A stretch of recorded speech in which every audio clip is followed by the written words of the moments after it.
Well, it's official. Kyle Busch Motorsports is switching to Chevy, and now Toyota is about to have to relocate a handful of different drivers from what was their flagship truck team. And with the news that Brandon Jones will be joining Junior Motorsports, it opens up all three Joe Gibbs Xfinity racing cars. If you want to hear more about my thoughts on the Brandon Jones news, go check out my TikTok. I made a video today about it, but to sum it up, I'm not super thrilled with it. Definitely this was a money over talent move for Junior Motorsports. So I thought it was a near lock that all four current Toyota drivers, Corey Heim, John Hunter Nemechek, Chandler Smith, Sammy Smith, were going to have to move up to Xfinity, but according to Bob Pockrass, only Corey Heim and John Hunter Nemechek are probably going to be brought up to Joe Gibbs Racing. Apparently, Chandler Smith doesn't have a contract with Toyota for next year, but I find it hard to believe they let him walk away after the year he's had, especially now that his seat has opened up.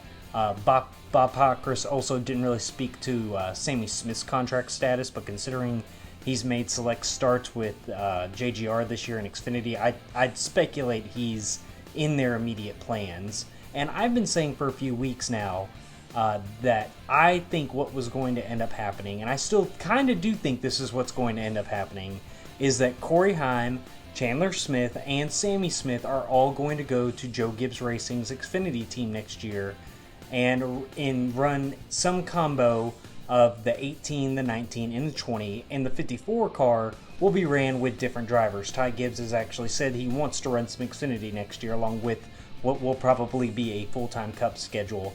But I think that John Hunter Nemechek will be sent to Toyota's affiliate team, Sam Hunt Racing, since he has had some great runs with that team, and I think that he's kind of at the bottom of the pecking order for Toyota. But with this KBM rebrand to Chevy, it opens a lot of questions and possibly a lot of seats, assuming they don't downsize in the changeover.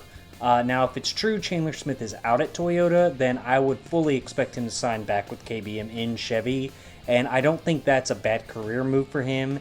Get him in the Chevy pipeline and develop him one more year before taking that next step. So technically this list is 11 drivers, but I think Chandler Smith is a no-brainer if he doesn't sign with Toyota, so I'm not including him in the official list. But I've made this list of some names that I think we could see at a new Chevy KBM, and I won't lie, some of them will match the list of drivers that I had to replace Noah Gragson at JRM a couple weeks back. But I think that you'll see there are some new names on here, and I'm going to start from the top and work my way down. I want to start with who I think is most likely, the most likely candidates to take a seat at KBM, and work my way down because I think we have, as we go down, the names will get more interesting. Number 1, Carson Hocevar. I think he definitely needs to get out of Nice equipment and into something better. And I think it would actually benefit him to do that before he jumps to Xfinity. I really would like to see him win a race in the trucks. I think he needs that for his confidence, just so he knows in his head he's ready to take that next step and he doesn't leave anything behind in the truck series. But I think he just really needs a competitive ride so we can truly see what he's capable of doing. I think he'll be the first name brought up by Childress, Chevy, and of course Kyle when it comes to names they want to see in competitive Chevy equipment. Number 2, Raja Karuth. I think he's probably one of the higher ups on Chevy's development rankings. I think that he's an up-and-coming talent. He's made a slight tease about joining RCR yesterday whenever Kyle Busch made his announcement. Kyle Busch during the announcement said he's taking his talents to welcome.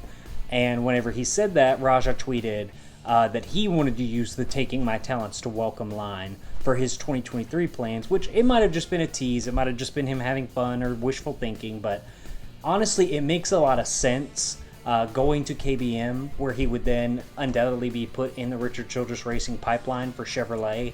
I just think that makes a lot of sense if it were to happen. I'm really surprised and disappointed that Carson Quaffel's name wasn't the one announced today for the 9 car. I think he has the talent to be really good and deserved that ride over Jones for sure. And I could see this maybe being what pries him away from Junior Motorsports. I could see Kyle Busch and Richard Childress swooping in and grabbing him up really easily. Number 4 is Anthony Alfredo, and I think we can all agree this dude needs to abandon ship at Our Motorsports. He's got the rapport with Childress already, and I think We might have gotten a slight hint that he still has a close working relationship with the team because he just drove a scheme with the Carolina Cowboys on it, a PBR team owned by Austin Dillon. I could see this being a soft reboot on his career, and it would be a good move for both sides, honestly. Number 5 is Nick Sanchez, who right now is probably the best driver in ARCA. I don't know how much that means to you, but he's still in Chevy equipment doing a good job. And he should be given a ride with the truck team next year. I think it would be a shame if he wasn't. I think this would be the best case scenario for him. Number 6 is Luke Finhouse, who is a young guy who came on strong in the SRX last year, if you remember, and has been continuing to really tear up the grassroots level. He'll be a guy to keep an eye on for a development deal in the near future, whether it's here or somewhere else. Number 7 is Caden Honeycutt, currently leading the Cars Tour points rankings.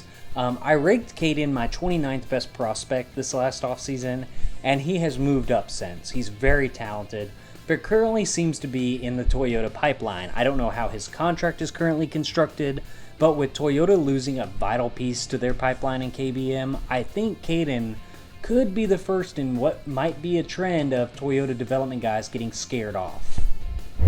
If there's not enough seats at the table with Toyota, we're going to start seeing prospects jump ship.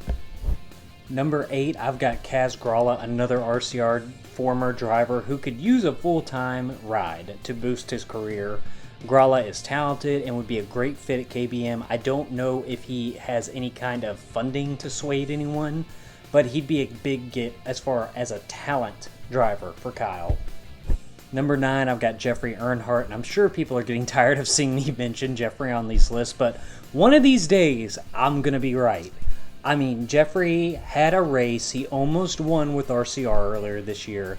He has funding from Forever Lawn. It would literally make too much sense for him to join KBM.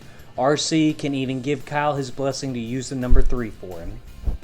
Last at number 10, I've got Bobby McCarty. So this one is more of a wish rather than an actual prediction. I think Bobby is talented enough to be a champion on the truck level. I don't think he's young enough to be part of any Chevy development though. But Kyle loves winners and he loves aggression, and that's what Bobby brings. I don't know if it would just be too much of a turnoff for Chevy to put a guy that might be a truck lifer in their development program now.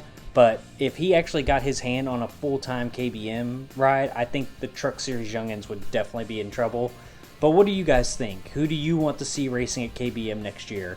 Tell me what you think in the comments. Please like and subscribe, and I hope y'all have a great day.